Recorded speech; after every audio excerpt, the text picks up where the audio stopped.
কম বেশি 150 শব্দে মোবাইল ফোনে সেলফি তুলতে গিয়ে জীবন বিপন্ন হওয়া বিষয়ে সংলাপ রচনা 5 নাম্বার। তো প্রথমে একটা হেডিং করবে, সংলাপ রচনা মোবাইল ফোনে সেলফি তুলতে গিয়ে জীবন বিপন্ন হওয়া। দুই বন্ধু অর্ণব রাহুল। অর্ণব বলছে, দোস্ত কাল খবরটা দেখেছিস?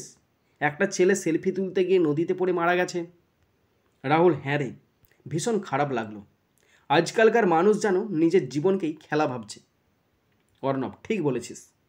শুধু সেলফি তুলতে গিয়ে ট্রেন লাইনে দাঁড়াই, উঁচু ছাদে উঠে আবার ঝর্ণার ধারে যাই, এটা কি ঠিক? রাহুল, মোটেও না।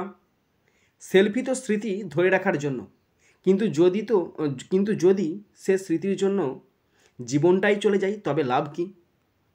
অর্ণব, আমিও তাই ভাবি। সেদিন তো তুইও ছাদের ধারে দাঁড়িয়ে সেলফি তুলছিলি, আমি তো ভয় পেয়ে গিয়েছিলাম। রাহুল, হ্যাঁ রে, তখন মজা লাগছিল, কিন্তু এখন মনে হচ্ছে খুব ভুল করেছিলাম। অর্ণব, দেখ, জীবন একটাই, প্রযুক্তি আমাদের সাহায্য করার জন্য, বিপদে ফেলার জন্য নয়।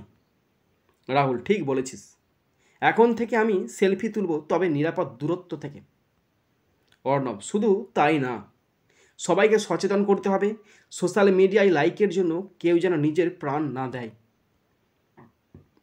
রাহুল, হ্যাঁ রে, আজ স্কুলে এই বিষয়ে একটা পোস্টার বানালে কেমন হয়?